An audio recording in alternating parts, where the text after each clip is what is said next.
రైతుల సంబంధించిన సంక్షేమ పథకంలో ఎల్బీ స్టేడియంలో ప్రమాణ స్వీకారం చేసిన తర్వాత మొట్టమొదటి సంతకం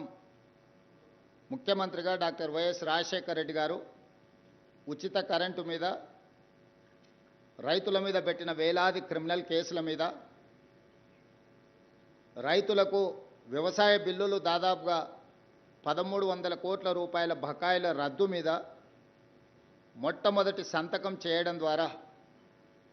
వ్యవసాయం దండగ కాదు, వ్యవసాయాన్ని పండుగ చేయాలని, రైతును రాజును చేయాలని ఆనాడు రాజశేఖర రెడ్డి గారు ఉచిత కరెంటును ప్రవేశపెట్టడం జరిగింది. ఆ తర్వాత రైతు రుణమాఫీ జాతీయ స్థాయిలో 72,000 కోట్ల రూపాయల రైతు రుణమాఫీని డాక్టర్ మన్మోహన్ సింగ్ గారు అమలు చేయడం జరిగింది. ఈనాడు రైతులు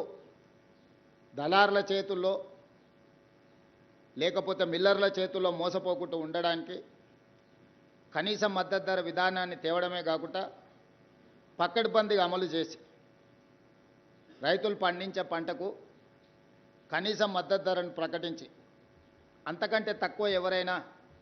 రైతుల నుంచి పండించిన పంటను కొంటే చట్టరీత్యా అన్ని రకాలుగా వాళ్ళ మీద చర్యలు తీసుకోవడానికి ఆనాడు కాంగ్రెస్ ప్రభుత్వము రైతులను కాపాడే ప్రయత్నం చేసింది. అదేవిధంగా రైతుల యొక్క కరువు సమస్యల్ని, వలస సమస్యల్ని పరిష్కరించడానికి జలయజ్ఞం పేరు మీద ప్రాజెక్టుల నిర్మాణం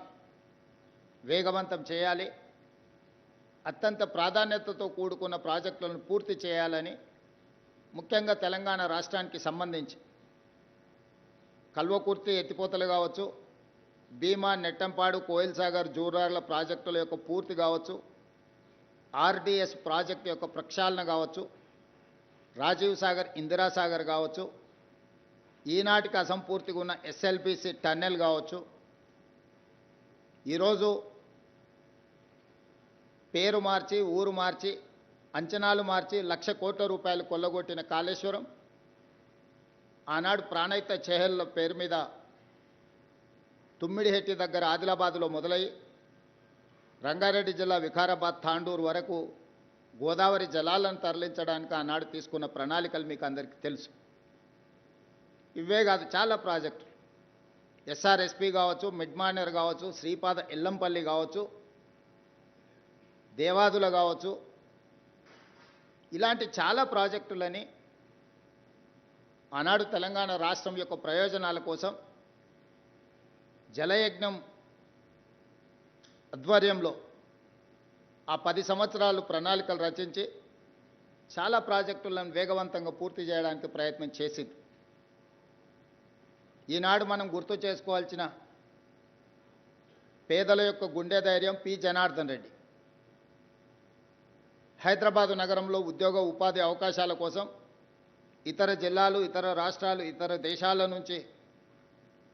ఇక్కడికి అవకాశాలను వెతుక్కుంటూ వచ్చే ప్రజలు, వేగంగా విస్తరిస్తున్న నగరం, ప్రజల అవసరాల మేరకు మౌలిక వసతులు లేకపోవడం వల్ల ప్రధానంగా తాగునీటి సమస్య తీవ్రమైనప్పుడు మీరందరూ రిపోర్ట్ చేసిన జర్నలిస్టులే ఇక్కడ ఉన్నారు. ఎండాకాలం వస్తుందంటే సచివాలయం ముందు వేలాది మంది ఆడబిడ్డలతో కుండల ప్రదర్శనలు చేసి ఆనాటి ముఖ్యమంత్రి చంద్రబాబు నాయుడు గారి మీద ఒత్తిడి తీసుకొచ్చి విధిలేని పరిస్థితులు కల్పించి 99-2004 సంవత్సరంలో ప్రధాన ప్రతిపక్ష నాయకుడుగా, సిఎల్పి నాయకుడుగా పీజేఆర్ గారు అసెంబ్లీలో అల్పెరగని పోరాటం చేసి నాగార్జున సాగర్ నుంచి కృష్ణానది జలాలను హైదరాబాద్ నగర ప్రజల యొక్క దాహార్తిని తీర్చడానికి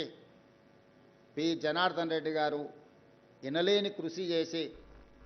ఈనాడు హైదరాబాద్ నగరంలో కృష్ణా ఫేజ్ 1, ఫేజ్ 2, ఫేజ్ 3